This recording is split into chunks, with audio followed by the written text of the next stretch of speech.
Good morning, dear students. I will take revision from chapter 10. The name of the chapter 10 is the motion and measurement of distance. Different kinds of motion I taught you, and now I will take revision from story of transport. And you know that in prehistoric times the humans did not have means of transport, and they moved around on foot.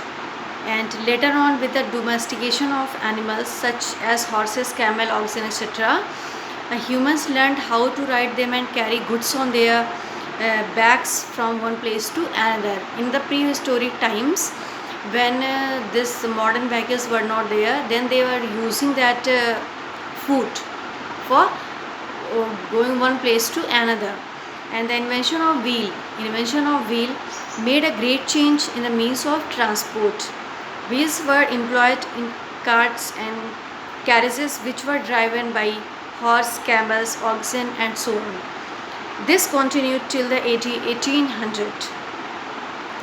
The invention of a steam engine and then a steam locomotive presented an entirely new, cheap, and fast mode of transportation. Railroads were laid to run trains to haul passengers and goods from one place to another, and steam ships were made which carried large amounts of goods from one country to another country.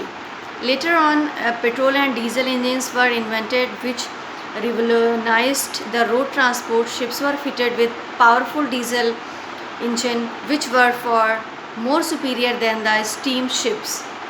The 20th century saw the development of aeroplanes which carry passengers as well as goods across the continents in a few hours. Electric trains, monorails, supersonic aeroplanes are some of the fastest mode of transportation of the later 20th century. A need for measure distance.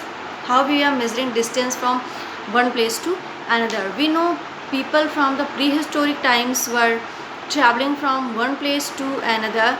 However, the question arises how the people knew how far they had traveled.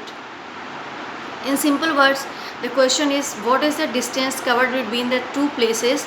Now the two places or joints or two places or points may be close enough, like the two ends of your house, or maybe far apart like the cities of Amritsar and New Delhi. Much the same way, if you are asked what is your height, all we want to know is what is straight line length from the top of your head and bottom of your feet. Generally, distance is given as the length of a straight line between the 2 points. However, it is not always true, because there are times when the path between the 2 points is zigzag or a curved line. In such a situation, the distance is the actual length along the zigzag or the curved path.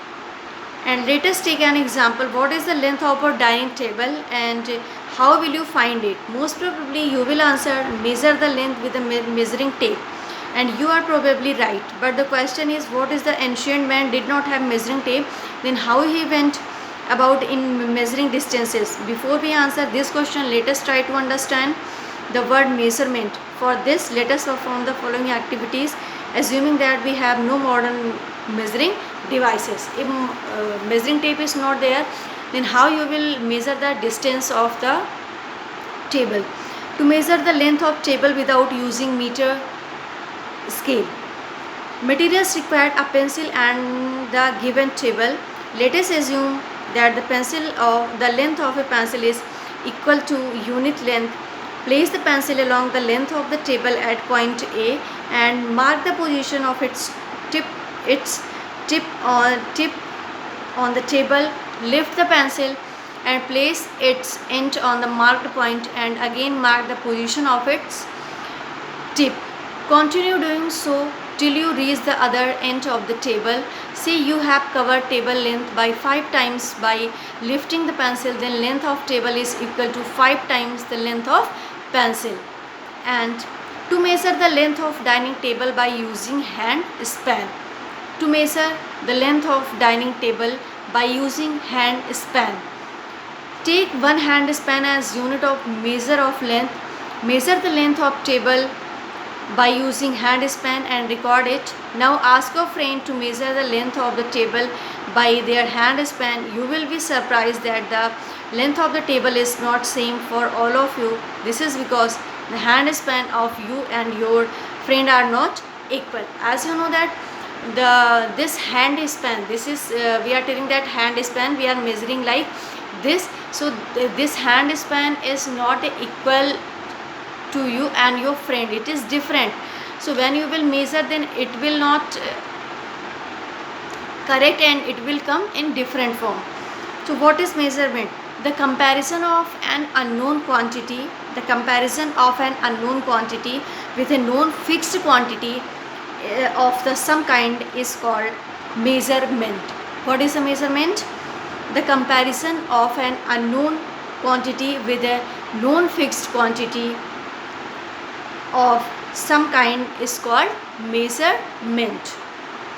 To know fixed quantity is called unit, and fixed quantity what is called? It is called unit. And every measurement consists of two parts. Every measurement consists of two parts. That is, the first part is the number and second part is the name of the unit. And for example, in activity 1, the length of tabletop is 5 pencil length. In this measurement of length, 5 is the number and pencil length is the unit of length and selected for measurement. Similarly, if the length of a school hall is 20 meters and then 20 is the number and meter is the name of the unit for measuring the length. It must be kept in mind that a measurement is complete only it shows the number and the unit of measurement, otherwise it is incomplete or wrong measurement. For example, length of a room is 10 is an incomplete measurement. If you will take the measurement of any room and you will write 10 means what?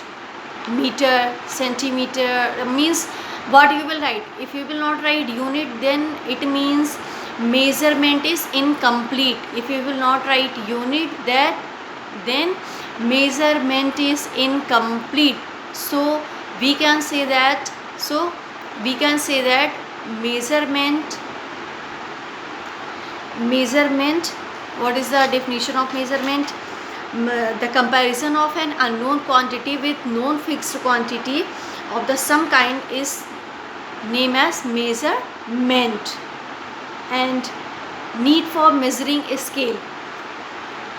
In diagram 10.4a, when page number 120 shows two rods AB and CD which are almost equal in length, and however to know which one is longer, we can place them side by side as shown in figure 10.4b. Thus we can see that rod CD is longer than rod AB. And however, there are situations when you just cannot move objects and place them side by side. Take the example of your teacher's table and the dining table at your home.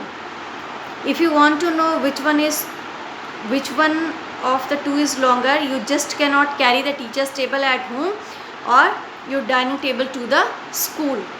So however, if you measure the length of the teacher's table by the span of your palm and compare it with the length of the dining table, you will easily find out which one of the two table is longer. Now think, what have you done to find the answer? You did not move any of the tables. Instead, you moved yourselves from the school to the dining room. To make the measurement, you used a third object, that is palm of your hand, and the third object used for comparing the length of two other objects is called a scale. What is the advantage of using a scale? If you are using a scale, then what is the advantage? The scale can be easily taken from one place to another. The scale can be easily taken from one place to another, and the scale does not change during measurement. So in this time, for measuring anything, we are using measuring tape, and this is the fixed length unit, and it is good for the measurement. And this is till here you have to take revision, you have to read, and what is given you have to learn.